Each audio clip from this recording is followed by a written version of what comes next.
నమస్తే, welcome to వి3 news. లక్ష్యం సమాజహితం. ఇక వార్తల్లోకి వెళ్లే ముందు ముఖ్య అంశాలు. కాంగ్రెస్ ప్రకటనతో కేసీఆర్ గుండెల్లో గుబులు. పొడు భూములకు పట్టాలపై టీపీసీసీ చీఫ్ రేవంత్ రెడ్డి ఎద్దేవా. మళ్లీ సీఎంగా జగనన్న రావాలన్నదే ప్రజల ఆకాంక్ష. బాపట్ల శాసనసభ్యులు కోన రఘుపతి వ్యాఖ్య.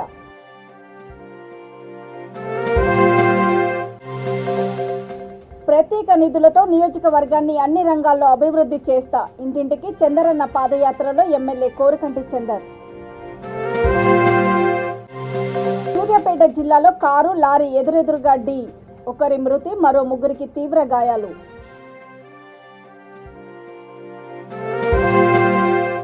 రానున్న కాలంలో మరింత అభివృద్ధి సంక్షేమ పథకాలు అమలు చేయడానికి మళ్లీ సీఎంగా జగనన్న రావాలని ప్రజలు ఆకాంక్షిస్తున్నారని బాపట్ల ఎమ్మెల్యే కోన రఘుపతి అన్నారు. బాపట్ల జిల్లా కర్లపాలెం మండలము పెరలి పంచాయతీలో 117వ రోజు గడప గడపకు మన ప్రభుత్వం కార్యక్రమాన్ని ఆయన ప్రారంభించారు. సచివాలయ సిబ్బంది, వాలంటీర్లు, అధికారులు, సర్పంచ్లు, ఎంపీపీ, ఎంపీటీసీలు, పార్టీ నాయకులతో కలిసి ప్రతి గడపకు వెళ్లి ప్రభుత్వం 3 ఏళ్ల నుంచి అందిస్తున్న సంక్షేమ పథకాల గురించి ప్రజలకు వివరించారు.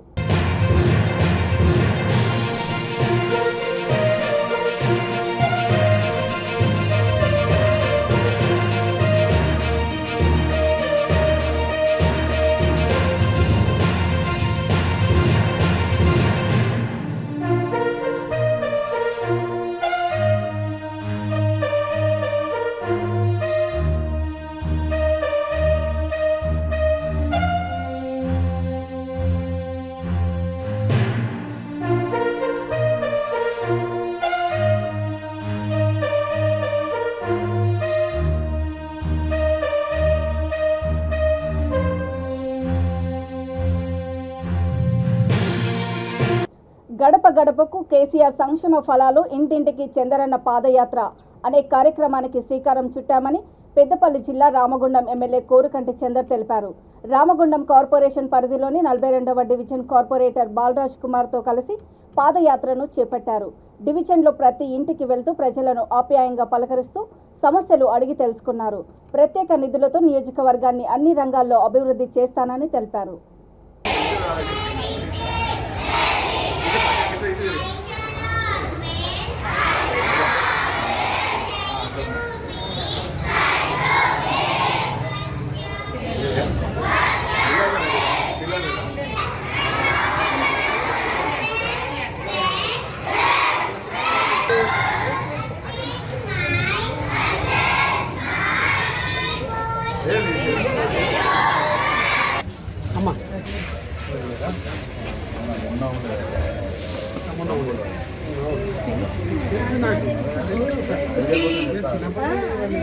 దగ్గరుండి నేను ఏమి ఇబ్బంది పడకండి.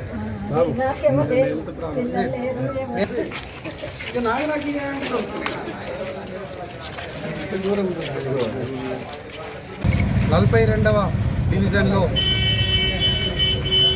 గడప గడపకు సంక్షేమ పథకాలు గౌరవ ముఖ్యమంత్రి కేసీఆర్ గారి నాయకత్వంలో గడప గడపకు కేసీఆర్ సంక్షేమ పథకాలు అందుతున్నటువంటి ఈ యొక్క నేపథ్యంలో ఇంటింటికి పాదయాత్ర కార్యక్రమాన్ని రామగుండం నియోజకవర్గంలో చేపట్టడం జరిగింది. గౌరవ ముఖ్యమంత్రి కేసీఆర్ గారి నాయకత్వంలో తెలంగాణ రాష్ట్రంలో ఆకలి చావులు, ఆత్మహత్యలు ఉండకూడదని ప్రతి ఇంటికి కూడా సంక్షేమ పథకాన్ని అందిస్తూ ప్రతి కుటుంబాన్ని కూడా ఆదుకున్నట్టున్నటువంటి మన గౌరవ ముఖ్యమంత్రి కేసీఆర్ గారి నాయకత్వంలో అర్హులైనటువంటి వాళ్ళకి ఇంకా ఈ యొక్క సంక్షేమ పథకాలు ఎవరికన్నా అందకపోతే వారికి అందించాలని, వారికి సంబంధించి ఏమైనా ఇబ్బందులు ఉంటే మా ద్వారా ప్రభుత్వం ద్వారా పరిష్కారం చేసేటువంటి విధంగా వాడవాడలలో పేరుకుపోయినటువంటి సమస్యలను పరిష్కారం చేసేటువంటి విధంగా ఈ యొక్క పాదయాత్ర ద్వారా ప్రజలకు ప్రభుత్వానికి మధ్య వారధులుగా ఈ యొక్క కార్యాచరణను తీసుకొని ముందుకు పోవడం జరుగుతూ ఉన్నది. ఈరోజు కేసీఆర్ గారి నాయకత్వంలో రామగుండం నియోజకవర్గం అభివృద్ధి పథంలో ముందుకు పోతూ ఉన్నది. కేసీఆర్ గారి నాయకత్వంలో ఎన్నడూ లేనటువంటి విధంగా, నిధుల కొరత లేనటువంటి విధంగా అనేక నిధులను ఇప్పటికీ సుమారు 300 కోట్ల రూపాయల నిధులను ఈ యొక్క రామగుండం కార్పొరేషన్ అభివృద్ధి కోసం కేటాయించడం జరిగింది. అదే కాకుండా ఈ ప్రాంత ప్రజల ఆరోగ్యం కోసం పేద ప్రజలకు ఉచిత వైద్యాన్ని అందించేటువంటి విధంగా మెడికల్ కళాశాలను ఏర్పాటు చేయడం జరిగింది. ఈ ప్రాంతంలో ఉన్నటువంటి అస్తవ్యస్తంగా ఉన్నటువంటి చౌరస్తాలను సుందరీకరణ చేసి ప్రజలందరూ కూడా సంతోషంగా ఆస్వాదించేటువంటి విధంగా పరిపాలన చేయడం జరుగుతూ ఉన్నది. ఈరోజు 42వ డివిజన్లో బాల రాజకుమార్ కార్పొరేటర్ గారి నేతృత్వంలో మేయర్ గారు డాక్టర్ అనిల్ కుమార్ గారు, డిప్యూటీ మేయర్ గారు అభిషేక్ రావు గారు, ఇక్కడ ఉన్నటువంటి ప్రజలందరికీ కూడా మేము పూర్తి స్థాయిలో జవాబుదారులుగా ఉంటూ ఇంటింటికి గడప గడపకు వెళ్తూ ప్రజలందరికీ కూడా సేవ చేయడం జరుగుతుందని ఈ సందర్భంగా తెలియజేస్తా ఉన్నాం. సూర్యాపేట జిల్లా హుజూర్ నగర్ నియోజకవర్గము మఠంపల్లి మండలము పవిత్ర పుణ్యక్షేత్రం మఠంపల్లి వద్ద కారు, లారీ ఎదురెదురుగా ఢీకొన్నాయి. ఈ ఘటనలో ఒకరు అక్కడికక్కడే మృతి చెందగా మరో ముగ్గురికి తీవ్ర గాయాలయ్యాయి. పోలీసులు హూటాహూటిన ఘటనా స్థలానికి చేరుకొని క్షతగాత్రులను ఆసుపత్రికి తరలించారు. మృతులు ఆంధ్రప్రదేశ్లోని ఎన్టీఆర్ జిల్లా గొట్టుముక్కల గ్రామస్తులుగా గుర్తించారు. కేసు నమోదు చేసుకుని దర్యాప్తు చేపట్టారు. అతివేగమే ఈ ప్రమాదానికి కారణమని తెలుస్తోంది.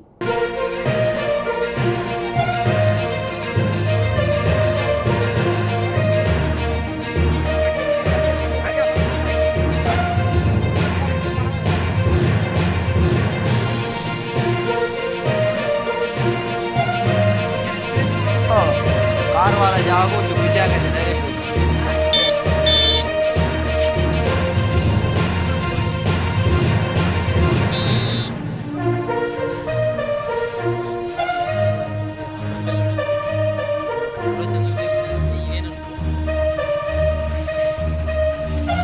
ఈ బండికి ఏం కాలేదులే.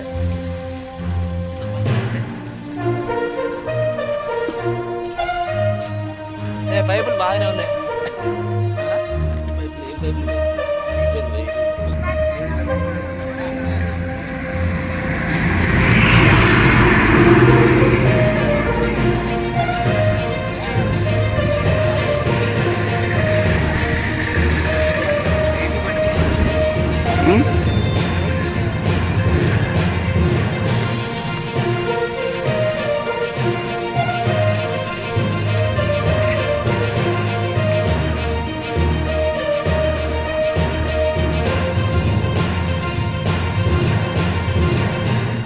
హైదరాబాద్ ముసారంబాగు విఠల రుక్మిణి దేవాలయంలో తెలంగాణ మరాఠా సమాజ్ సెంట్రల్ కమిటీ ఆధ్వర్యంలో వార్షిక సమ్మేళనం నిర్వహించారు. ఈ సందర్భంగా మహిళలు, పిల్లలకు వివిధ పోటీలు నిర్వహించి విజేతలకు బహుమతులు అందజేశారు.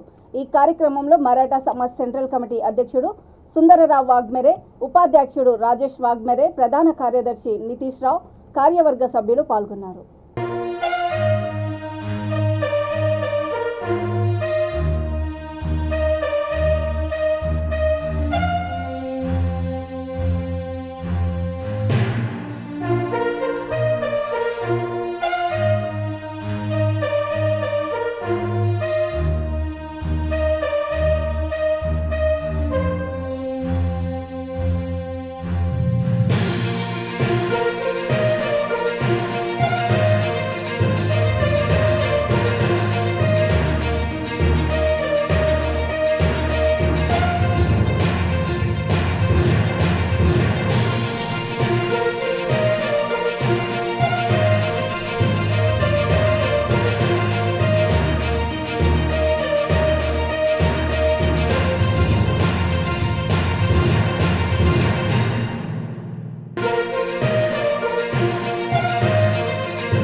హైదరాబాద్ నగర శివారుల్లోని పలు ప్రాంతాల్లో ఉన్న 32 ఫామ్ హౌస్లపై సైబరాబాదు ఎస్ఓటీ పోలీసులు దాడులు జరిపారు. ఈ సందర్భంగా 23 మందిని అరెస్ట్ చేశారు. ఫామ్ హౌస్లలో అసాంఘిక కార్యకలాపాలు జరుగుతున్నట్లు పోలీసులు గుర్తించారు. దాడుల్లో భారీగా మద్యం బాటిళ్లు, హుక్కా సామాగ్రి, ప్లేయింగ్ కార్డ్స్, 1.3 లక్షల నగదు, 7 మొబైల్ ఫోన్స్ స్వాధీనం చేసుకున్నారు.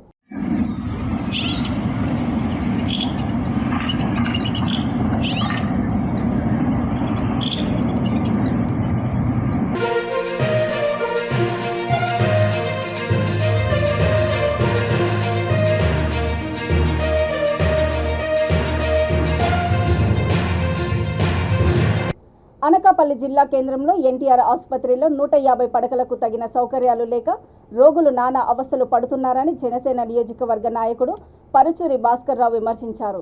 పార్టీ కార్యకర్తలతో ఆసుపత్రిని సందర్శించారు. స్కానింగ్ పరికరాలు లేకపోవడము, వివిధ సమస్యలు తెలుసుకున్నారని మండిపడ్డారు. ఆసుపత్రిలో సమస్యల పరిష్కారం కోసం ప్రభుత్వంతో పోరాటం చేస్తామని అన్నారు. ఈ కార్యక్రమంలో జన సైనికులు, నాయకులు పాల్గొన్నారు. సిటీ స్కాను ఆల్రెడీ 1.5 years నుంచి ఇక్కడ పనిచేయట్లేదు. నేను ఒక నర్సు గారిని అడిగితే, సార్ నేను జాయిన్ అయ్యి 1 year 12 months 12 నెలలు పైన అయింది, నేను వచ్చేదానికి ముందే అది పనిచేయడం లేదు అని అంటున్నారు. అంటే 1.5 సంవత్సరం పైన 150 పడకల హాస్పిటల్ అయినా ఇంత క్రౌడ్ వచ్చే హాస్పిటల్ సిటీ స్కాన్ పనిచేయకపోతే దాన్ని ఏ రకంగా చూడాలో ఒకసారి ఆలోచించాల్సిన అవసరం ఉంది. ఇదే కాకుండా ఫ్యాన్లు కూడా తిరగట్లేదు.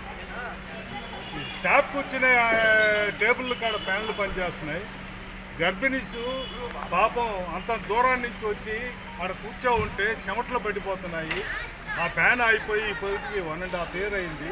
ఫ్యాన్ కూడా మార్పు చేసుకునేదానికి ఈ హాస్పిటల్లో అధికారులు కానీ, ఇక్కడ ఉన్న ప్రభుత్వంలో ఉన్న అధికారులు కానీ దాన్ని పట్టించుకోలేదంటే ఎంత దారుణమో ఒకసారి ఆలోచించాల్సిన అవసరం. ఇదే కాకుండా హాస్పిటల్లో ఆల్రెడీ ఒక అంబులెన్స్ ఉంది. ఈ ప్రాంతంలో ఉన్న ఎంపీ గారు ఒక అంబులెన్స్ ఇచ్చారు. 2 అంబులెన్సులకి డే షిఫ్ట్, నైట్ షిఫ్ట్ తీసుకుంటే 4 డ్రైవర్లు ఉండాలి. ఒకే ఒక డ్రైవర్ని పెట్టి మేనేజ్ చేస్తున్నారు. ఏంటని అడిగితే ఆ డ్రైవర్ని రానీకుండా మేనేజ్ చేసి బయట ఉన్న ప్రైవేటు వ్యక్తులు చేతిలో తీసుకొని వాళ్ళకి డిమాండ్ ఎంత అనిపిస్తే అంత డిమాండ్ చేసి డబ్బులు తీసుకునే పరిస్థితి కూడా ఇక్కడ నడుస్తూ ఉంది. కనీసం వాటర్, డ్రింకింగ్ వాటర్ మున్సిపాలిటీలో వాటర్ వస్తుంది, ఇక్కడ కనీసం మిల్ల వాటర్ కానీ లేదు. వీళ్ళు ఆల్రెడీ ఎగ్జిస్టింగ్ వాటరు ఎప్పటి నుంచో దాదాపు 6 నెలల నుంచి పనిచేయట్లేదు. అనకాపల్లి పట్టణంలో ఉన్న ఎన్టీఆర్ హాస్పిటల్, అన్నపడకల హాస్పిటల్కి జనసేన పార్టీ తరఫు నుంచి విజిట్ చేయడం జరిగింది. ఇక్కడికి వచ్చి చూస్తే ఫస్ట్ ఒక్క రోజుకి ఈ రోజు వరకు ఓపీలో 650 మంది ఎంటర్ అయ్యారు. జనరల్గా ప్రతి రోజు 400 మంది వస్తారు. సాటర్డే, సండే వల్ల అది కూడా కలుపుకొని ఈరోజు 600 మందికి పోయవచ్చు. ఈ 600 మంది కాకుండా హాస్పిటల్లో ఎగ్జిస్టింగ్ ఉన్నోళ్ళు ఒక 1000 మందికి పైన ఉన్నారు. అంటే 1700, 1800 మంది ఉన్న హాస్పిటల్లో ఓన్లీ 4 టాయిలెట్లు పనిచేస్తున్నాయి. ఎక్కడ కూడా టాయిలెట్లు అనేది ఒకటి కూడా పనిచేయట్లేదు. కొన్ని టాయిలెట్లు మేము ఆల్రెడీ ఫోటోలు తీసాం. తాడ్లు వేసి ప్రతి టాయిలెట్ పెట్టేస్తూ ఉన్నారు. లేడీస్ ఉన్న వార్డుల్లో కూడా టాయిలెట్లు క్లోజ్ చేస్తే ఆడవాళ్ళకి ఎమర్జెన్సీ వచ్చి వాష్రూమ్ పోవాలంటే కూడా అవకాశం లేని పరిస్థితి ఎన్టీఆర్ హాస్పిటల్లో ఉంది. బాపట్ల జిల్లా బాపట్ల 11వ వార్డు ఇందిరానగర్లో గ్రామస్తుల సమస్యలను ఎమ్మెల్యే కోన రఘుపతి దృష్టికి తీసుకువెళ్లి పరిష్కరిస్తామని వైసీపీ దివ్యాంగుల విభాగం జిల్లా అధ్యక్షుడు చెల్ల రామయ్య తెలిపారు. గ్రామస్తులకు సంబంధించిన స్థలాన్ని కొందరు అక్రమంగా ఆక్రమించి ఫెన్సింగ్ కట్టడాన్ని నిరసిస్తూ ఆ స్థలం వద్ద గత కొద్ది రోజుల నుంచి స్థానికులు నిరాహార దీక్ష చేస్తున్నారు. నిరాహార దీక్షలో కుప్పల నరసింహ, తాడిశెట్టి సాంబయ్య, దుప్పల రాఘవ, తాడిశెట్టి శివకుమార్, మల్లెల రాధిక తదితరులు పాల్గొన్నారు.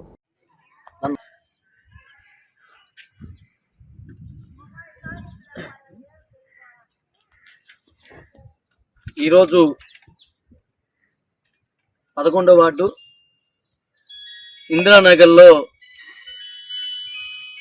స్థానికులైన గ్రామం పెద్దలు, ఇక్కడున్న ప్రజలందరూ కూడా నిన్నటి నుంచి ఈరోజు 2వ రోజుతో నిరదేశ కొనసాగిస్తున్నారు. ఇక్కడ సంస్థ ఇందిరానగర్లో ఉన్న సుమారుగా 15 సెంట్ల స్థలాన్ని గతంలో 40 సంవత్సరాల క్రితం ఇది చెరువుగా ఉండేది. చెరువుగా ఉన్న సమస్యని అప్పుడు గ్రామ ప్రజలందరూ కూడా ఇక చెత్త కొంత ఇసుక లాంటి పోపించి ఇదంతా కూడా చెరువుని బూర్ చేసి చక్కగా చేపిస్తాం కూడా జరిగింది. ఈ స్థలాన్ని ఈ గ్రామంలో ఉన్న ఈ చుట్టుపక్కల ఉన్న 4 కాలనీలకు ఒక హై స్కూల్ గవర్నమెంట్ పిల్లలకి ఆయా హై స్కూల్ కావాలని చెప్పి గ్రామ ప్రజలందరూ కూడా ఇక్కడ కేటాయించాలని వీళ్ళు గత ప్రభుత్వం నుంచి కోరటం కూడా జరుగుతుందని చెప్పి కూడా ఇక్కడున్న పెద్దలు ఇక్కడున్న ప్రజలందరూ కూడా చూడటం జరుగుతుంది. ఒక 10 రోజుల క్రితము కొంతమంది వ్యక్తులు వచ్చి ఈ స్థలం మాది అని చెప్పేసి పించింగ్ వేసి వాళ్ళు కొంత గోడలుగా రాళ్ళు కట్టుకోవడానికి కొంతమంది రేకు షెడ్ చేసుకుంటాం కూడా జరిగింది. ఇక్కడ ఇంతకాలం 40 సంవత్సరాల క్రితము ఈ చెరువుగా ఉన్నప్పుడు ఒక్కటి రాలేదు. ఈ రోజున మొత్తం మేము గ్రామం తరపున ఇదంతా హై స్కూల్ కిందకి మేము ఏర్పాటు చేసుకుంటే కేటాయించుకుంటే గ్రామం తరపున ఇప్పుడు వచ్చి వీళ్ళు పింఛన్ కట్టిన దీని మీద ఈ సమస్యను తప్పకుండా మాకు పరిశీలించాలని ఈ ఒక నిరాదృష్టిని నిన్నటి నుంచి కొనసాగిస్తాం జరుగుతుంది. ఈ విషయం మీద కూడా గవర్నర్లైన మన ఎమ్మెల్యే కోన రఘుపతి గారి దృష్టికి కూడా ఈ విషయాన్ని నేను సార్ దృష్టికి తీసుకువెళ్తాను. ఎందుకంటే ఈ ప్రాంతం వ్యక్తి నేను కూడా ఈ స్థానికుడిని కూడా తప్పకుండా దీని మీద పూర్తిగా కూడా గ్రామం ప్రజలకు పెద్దలకు ఎంత అవగాహన ఉండదో నాకు కూడా దీని మీద కూడా కొన్ని విషయాలు తెలిసిన విషయాలు ఉన్నాయి. అందుకని మన ఎమ్మెల్యే గారి దృష్టికి తీసుకువెళ్ళి తప్పకుండా ఈ సమస్యకి న్యాయం జరిగే వరకు ఈ భూమి విషయంలో దీని సంబంధమైన అధికారులతో తప్పకుండా ఎమ్మెల్యే గారి సహకారంతో ప్రజలకు ఇక్కడ ఉన్న గ్రామ పెద్దలకు తప్పకుండా న్యాయం జరిగేలాగా ఈ విషయాన్ని ఎమ్మెల్యే గారి దృష్టికి తీసుకువెళ్ళి తప్పకుండా న్యాయం జరిగేలాగా కూడా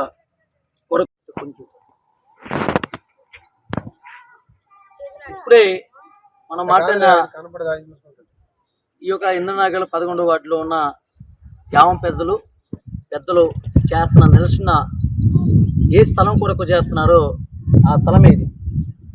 సుమారుగా 15 సెంట్ల స్థలం ఇదంతా కూడా. ఈ 15 సెంట్లు కూడా గతంలో ఇదంతా కూడా సుమారు 14 అడుగులు పైనే చెరువుగా ఉండే పరిస్థితుల్లో ఉండేది. ఇది అలాంటి పరిస్థితులు లేకుండా ఇక్కడ ఆయా హై స్కూల్ గవర్నమెంట్ తరఫున పెట్టించుకోవాలని కేటాయించాలని గత ప్రభుత్వం నుంచి కూడా వీళ్ళు ఇక్కడ ఉన్న గ్రామ ప్రజలందరూ కూడా తెలియజేస్తున్నామని చెప్పి కూడా ఇప్పుడు గ్రామ ప్రజలందరూ కూడా తెలియజేస్తాం జరుగుతుంది. ఈ ఒక స్థలం విషయం మీద తప్పకుండా మన గవర్నర్లైన మన ఎమ్మెల్యే రఘుపతి గారి ద్వారా ఆయన సహకారంతో దీనికి సంబంధమైన అధికారులను పిలిపించి ఈ గ్రామం తరపునే ఈ స్థలాన్ని కేటాయించేలా కూడా మాకు కృషి చేయాలి. మాకు తప్పకుండా ఈ స్థలాన్ని కేటాయించాలని చెప్పి ఇక్కడ గ్రామ ప్రజలందరూ కోరడం జరుగుతుంది. తప్పకుండా ఈ సమస్యని గవర్నర్లైన ఎమ్మెల్యే గారి దృష్టికి తీసుకువెళ్తా అని చెప్పి కూడా తెలియజేస్తున్నాను. ఎమ్మెల్యే గారి దృష్టికి తీసుకువెళ్ళి తప్పకుండా న్యాయం జరిగేలాగా కూడా కొరకు కృషి చేస్తామని చెప్పి తెలియజేస్తూ ఈ విషయం మీద తప్పకుండా మన వాళ్ళతో నేను అదే చూస్తున్నా. గ్రామ సమస్య మీద తప్పకుండా ఎమ్మెల్యే గారు తప్పకుండా సమస్య పరిశీలిస్తానని చెప్పి కూడా నేను తెలియజేస్తున్నాను. ఎమ్మెల్యే గారు కూడా తప్పకుండా ఈ సమస్య పరిశీలించాలి అని చెప్పి కూడా ఇక్కడున్న గ్రామ ప్రజలు చెప్తున్నారు. మళ్ళీ ఇంకో విషయం ఏంటంటే మెయిన్గా ఇక్కడున్న పెద్దలందరూ కూడా ఈ భూమి ఈ కాలనీని ఈ ఇంద్రనగర్ కాలనీని గత 40 సంవత్సరాల క్రితము స్థలాలు ఇచ్చి పట్టాలు ఇచ్చిన కోన ప్రభాకర్ గారే ఆ రోజు మాకు ఇచ్చున్నారు. ఆయన పుణ్యం వల్లే ఈ రోజు మేము అందరం కూడా ఇక్కడ నివసిస్తున్నాము.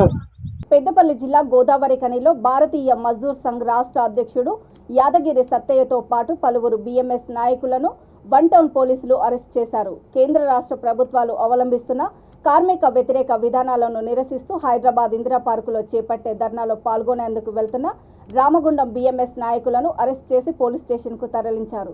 ధర్నాకు అనుమతి ఉన్నప్పటికీ పోలీసులు తమను అరెస్ట్ చేయడాన్ని ఖండిస్తున్నామని ఆయన అన్నారు.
సింగరేణి వ్యాప్తంగా చలో హైదరాబాద్ ఫిబ్రవరి 14వ తారీఖున కేంద్ర రాష్ట్ర ప్రభుత్వాల కార్మిక వ్యతిరేక విధానాలకు నిరసనగా సింగరేణికి సంబంధించింది రాష్ట్ర ప్రభుత్వ పరిధిలో ఉన్న 25,000 కోట్ల రూపాయల బొగ్గు బకాయిలు, విద్యుత్ బకాయిలు మా సంస్థకు రావాలని చెప్పేసి ఇలా ఇందిరా పార్కు దగ్గర ధర్నా కార్యక్రమం ఉండేది. ఈ ధర్నాకు మేము సిద్ధమై గోదావరి నుంచి వెళ్ళి, సింగరేణి నుంచి వెళ్ళి, బెల్లంపల్లి నుంచి వెళ్ళి, శ్రీరాంపూరు, మందమరి, గోలేటి నుంచి వెళ్ళి అట్లనే కొత్తగూడెం దాకా కూడా ఇలా 500 మంది సింగరేణి కోల్ మైన్స్ కార్మిక సమితి ఎంఎస్ కార్యకర్తలతో అక్కడ ధర్నా చేద్దామని చెప్పేసి, ముఖ్యంగా ప్రధానంగా హై పవర్ కమిటీ వేతనాలు కోల్ ఇండియా మాదిరిగా సింగరేణిలో కూడా కాంట్రాక్ట్ కార్మికులకు హై పవర్ కమిటీ వేతనాలు అమలు చేయాలి. అట్లనే సొంతింటి పథకం ఇలా సింగరేణి కార్మికులకు రాష్ట్ర ప్రభుత్వం గతంలో ఇచ్చిన ఎన్నికల హామీలు ఏవైతే ఉన్నాయో హామీలను నెరవేర్చాలని చెప్పేసి ప్రధానమైన అంశాలతోటి చలో హైదరాబాద్ కార్యక్రమాన్ని పెట్టుకుంటే ఇలా ముందస్తుగా మనకు సంబంధించిన పోలీసు యంత్రాంగం ఇలా రాష్ట్ర ప్రభుత్వం బండి వైఖరి ఏదైతే ఉన్నదో ఈ ప్రభుత్వానికి సంబంధించిన యంత్రాంగం రాత్రికి రాత్రే ప్రివెంట్గా అరెస్ట్ చేయడం ఇది అప్రజాస్వామికమైన చర్య. ఈ చర్యను మేము సింగరేణి కోల్ మైన్స్ కార్మిక సంఘం తరఫున ఖండిస్తూ ఉన్నాం. ఇవాళ ప్రజాస్వామ్య ప్రభుత్వం ఈ ప్రజాస్వామ్య రాష్ట్రంలో ఈ తెలంగాణ రాష్ట్రం రావడానికి ఇవాళ సింగరేణి కార్మికులు సైనిక పాత్ర పోషించింది వాస్తవం అని చెప్పేసి గౌరవ రాష్ట్ర ముఖ్యమంత్రి గారు చెప్పిన మాట వాస్తవం. మరి మాకు సంబంధించిన హామీలను మీరు అమలు చేయాలని చెప్పేసి మేము ఏదైతే మాకు నచ్చిన విధంగా ప్రజాస్వామ్య పద్ధతిలో ఆందోళన కార్యక్రమాలు చేపడదామంటే అరెస్టులు చేయడం, ఈ అరెస్టుల వెనుక రాజకీయ కుట్ర, ఈ అరెస్టుల వెనుక కుట్రపూరితమైన రాష్ట్ర ప్రభుత్వ కుట్ర ఉన్నది. ఇలా భారతీయ మజ్దూర్ సంఘం అని అంటే ఈ రాష్ట్ర ప్రభుత్వానికి వణికెందుకో జలకెందుకో ఇది అర్థం చేసుకోవాలి. సింగరేణి కార్మికులందరూ కూడా ఏకతాటిపైగా ఉండాలి. ఆందోళన కార్యక్రమాలు ఇంకా ఉధృతం చేస్తామని చెప్పేసి ఈ సందర్భంగా తెలియపడతాం. హైదరాబాద్ నాంపల్లిలోని దామోదరం సంజీవయ్య విగ్రహం వద్ద all India schedule caste rights protection society జాతీయ అధ్యక్షుడు రాజు ఉస్తాద్ ఆధ్వర్యంలో దామోదరం సంజీవయ్య 102వ జయంతి వేడుకలు ఘనంగా నిర్వహించారు. ముఖ్య అతిథిగా పాల్గొన్న కాంగ్రెస్ సీనియర్ నాయకుడు వి హనుమంతరావు తదితరులు సంజీవయ్య చిత్రపటానికి పూలమాలలు వేసి నివాళులర్పించారు. ఈ కార్యక్రమంలో సొసైటీ హైదరాబాద్ జిల్లా సభ్యులు ఏ నవీన్, జి సతీష్, సత్యనారాయణ, విశాల్, సతీష్, గోపి తదితరులు పాల్గొన్నారు.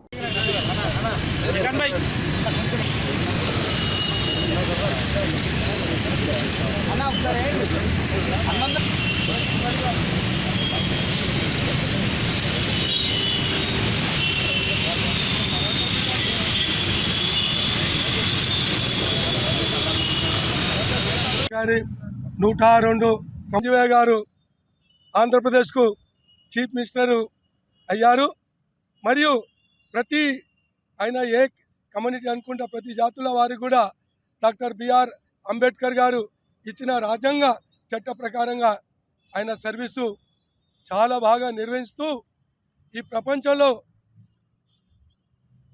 చేసే పద్ధతి ఏ విధంగా ఉండాలి ఆ విధంగా తన డ్యూటీని నిర్వర్తిస్తూ ఆయన తన జీవితాన్ని యావత్ ప్రపంచానికి కాదు ఆంధ్రప్రదేశ్ వారు కూడా తన జీవితానికి సర్వస్వం ప్రతి ఒక్క చిన్న కార్యక్రమం పెద్ద కార్యక్రమమైన ప్రతి ఒక్క కమ్యూనిటీ వాళ్లకు సేవ చేస్తూ తన జీవితాన్ని అంకితం చేసిండు.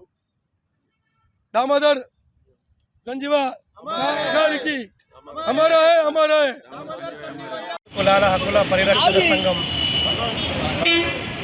జాతీయ అధ్యక్షులు రాజు ఉస్తాద్ గారి ఆధ్వర్యంలో ఈరోజు దామోదర్ సంజీవయ్య గారి 102వ జయంతి కార్యక్రమం పట్టణ మైదాన్ రోడ్లో ఘనంగా నిర్వహించడం జరిగింది. ఈ యొక్క కార్యక్రమానికి ముఖ్య అతిథిగా కాంగ్రెస్ సీనియర్ నాయకులు వి హనుమంతరావు గారు, జాతీయ షెడ్యూల్ కులాల హక్కుల పరిరక్షణ సంఘం జాతీయ అధ్యక్షులు రాజు ఉస్తాద్ గారు ఇక్కడికి విచ్చేసి ఘనంగా పూల మాలతో వారికి నివాళులు అర్పించడం జరిగింది. కావున ఈ యొక్క రెండవ జాతీయ ముఖ్యమంత్రిగా, ఉమ్మడి రాష్ట్ర ముఖ్యమంత్రిగా దామోదరం సంజీవయ్య గారు అనేక సేవలు అందించి కేంద్రంలో కూడా కేంద్ర మంత్రిగా అనేక సంవత్సరాలుగా ఆయన కేంద్ర మంత్రిగా ఉంటూ దళితులకు సేవ చేసుకుంటూ ఎన్నో అవకాశాలు వచ్చినందుకు మనకు చాలా సంతోషంగా ఉంది. అలాగే కేంద్రంలో కూడా అన్ని రాష్ట్రాల్లో ఈ యొక్క దామోదరం సంజీవయ్య గారి జయంతి కానీ కార్యక్రమాలు కానీ అధికారికంగా నిర్వహించాలని చెప్పి జాతీయ షెడ్యూల్ కులాల హక్కుల పరిరక్షణ సంఘం ఈరోజు తెలియజేయడం జరుగుతుంది. ఎందుకంటే 102వ జయంతి కార్యక్రమం జరుగుతుంది. ఈరోజు అధికారులు కూడా ఇక్కడ లేని పక్షంలో ఈ యొక్క జాతీయ షెడ్యూల్ కులాల హక్కుల పరిరక్షణ సంఘం తీవ్రంగా వారిపైన ఖండిస్తూ ఇలాగే చేసినట్టయితే వారి యొక్క కార్యాలయం ముందు కూడా అధికారికంగా నిర్వహించకపోతే ధర్నా కార్యక్రమం చేసి అధికారికంగా నిర్వహించే విధంగా ప్రయత్నం చేస్తామని చెప్పి తెలియజేస్తూ నాకు ఇచ్చిన అవకాశానికి ధన్యవాదాలు తెలియజేస్తూ భారత్ మాతాకి జై. Hyderabad director of medical education కార్యాలయంలో Telangana medical health gazetted officers association ఆధ్వర్యంలో నూతన సంవత్సరం డైరీ క్యాలెండర్ను మంత్రి డాక్టర్ శ్రీనివాస్ గౌడ్ ఆవిష్కరించారు. ఈ కార్యక్రమంలో టీజీఓ కేంద్ర సంఘం అధ్యక్షురాలు మమత, ప్రధాన కార్యదర్శి సత్యనారాయణ, టీఎంహెచ్జీఓఏ రాష్ట్ర అధ్యక్షులు ఖలీముద్దీన్ అహ్మద్, అసోసియేట్ ప్రెసిడెంట్ రామాంజనేయులు, ఉద్యోగులు పాల్గొన్నారు.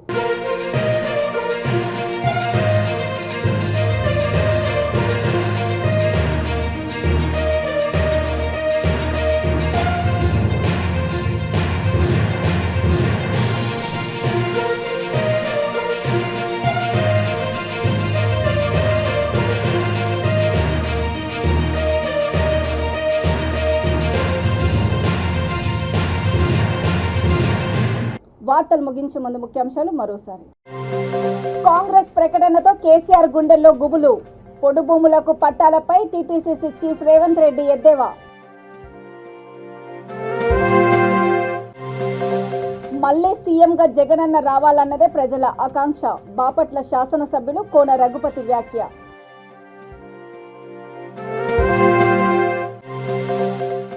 ప్రత్యేక నిధులతో నియోజకవర్గాన్ని అన్ని రంగాల్లో అభివృద్ధి చేస్తా. ఇంటింటికి చందరన్న పాదయాత్రలో ఎమ్మెల్యే కోరుకంటి చందర్. సూర్యాపేట జిల్లాలో కారు, లారీ ఎదురెదురుగా ఢీ. ఒకరి మృతి, మరో ముగ్గురికి తీవ్ర గాయాలు.